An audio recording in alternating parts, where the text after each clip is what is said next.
186, I thought so. He's always said he was Brighton. He's ruined me.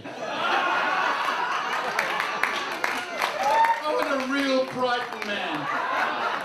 You one? You're one, aren't you? You live in a cellar with a toaster and a camp bed, is that correct? But you've still got a Brighton address and you're from Part7. Is that right, Bob?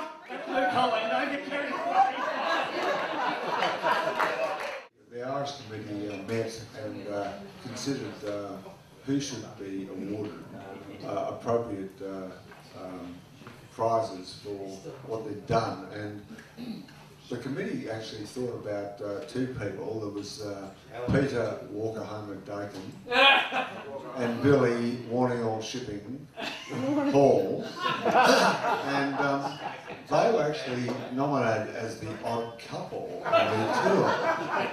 And the reason they were nominated as the odd couple of the tour was that they had this fractious relationship where they were in bed one day and out of bed the next, and they went and slept with someone else, and they scored more than the other guys, and they were in love again. It's quite incredible.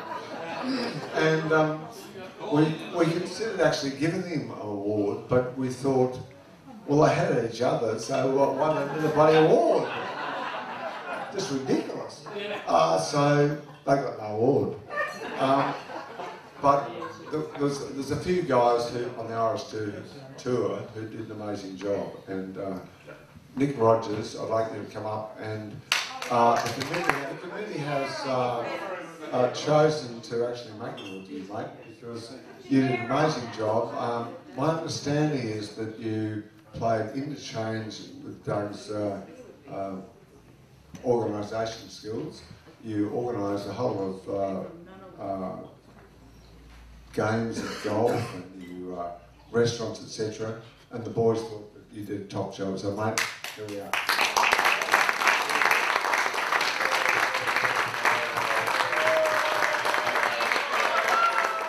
Now the next man. What have we got there, boy? The next man who actually I had the displeasure of sharing a car with was my mate Johnny Tilbrook. Who actually talks a whole lot of shit. I mean, I'm talking serious shit. If you want a man who's got his hand on it 24/7, Tilly is the man. Hello, Sarah. But actually, I think he did something. Didn't he, Doug? I think he did. No, seriously, Tilly did a great job. He and Nick were the stalls behind the great man. And Tilly, we the committee, want to recognise your contribution. And Johnny, come up and accept our small contribution to what you've done.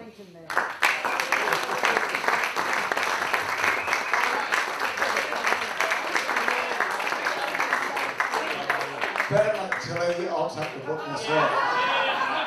Fuck you. Now,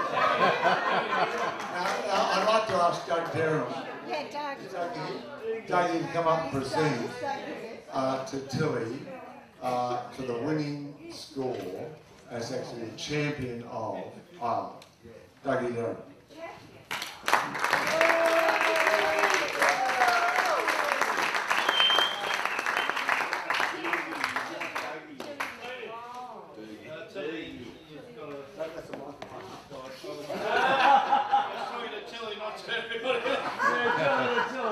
It's pretty personal, this, because I think I ran second, but Tilly, you know. Also, no, you're wrong. Dace only did half the circuit. It got off early.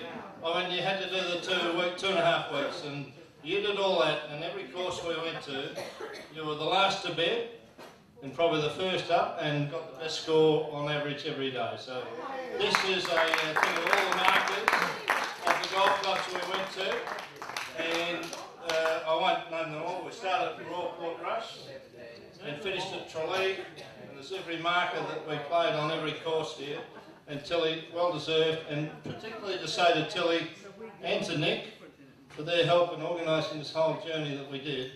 I just was wrapped in the whole thing, and to see people enjoy Ireland as much as I thought they would was, it meant a lot to me, and I'm so pleased that I was able to do it with you guys. So thank you for being part of a trip that I was hoping to do, and 2.5 years ago suggested, and everybody in the room put their hand up, and 20, I think, well, it was 21 of us went of the weekend, and Mandy and Viv came along, Mandy Vole and Viv Temple, and Will Middleton, and made up 24 people who made the journey. So it was very, very special, and so can't thank you enough for everything you put in, and well deserved, Tilly.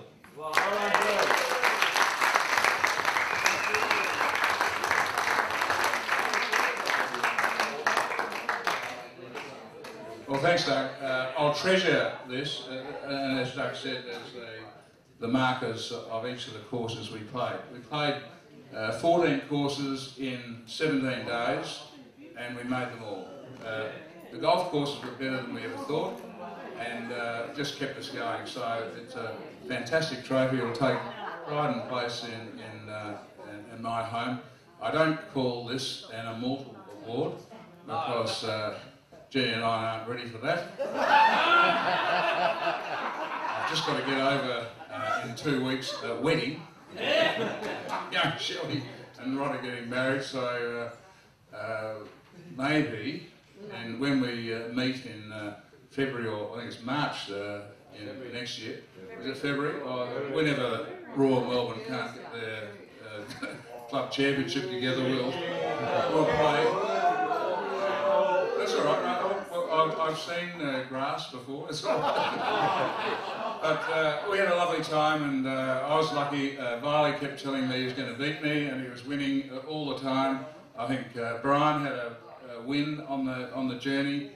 Dakes had a huge win at Royal Dublin, 39 points, and Kingston Heath, Kingston and Tiger Woods, and Tiger's here somewhere tonight. He's going to come in shortly for a special guest appearance. Don't be surprised, we're only about halfway through the... Anyway, Doug, thanks very much for the presentation. I thought, and there's a bit of an argument going on here behind me. Now I know how to play the golf courses of the world, which I can't afford to get to, but it would be marvellous. But obviously, my Perfect Peter is about halfway through his assault on the World 100 courses. He'll play 52, and he's on his way, and he's got a lifetime to complete the rest. But we better hurry, I think. Now, there's one man who has gone above and beyond the pale. Robbie Cub Robinson went through a process of 2 or 3 months of cajoling, helping, taking us down to doing tap dancing, singing, masturbating. I'm sorry. And we moved heaven and hell. We all kicked in against the prods. We went through this whole process, and we went to Ireland. And Cub wasn't there. We said, "Oh fuck, great! How bloody good is this? We don't have to tap dance. We don't have to sing. Fuck me!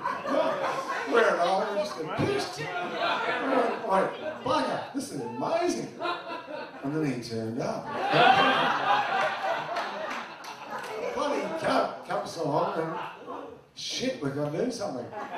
And to his great credit, what his vision what the vision he had turned out to be an amazing couple of days, which is incredible. That was one thing. But then Cub has spent 2.5 months learning to play the guitar, put on this performance, and he is an amazing man. So we have struck a 2009 Kammoora Oscar, the best international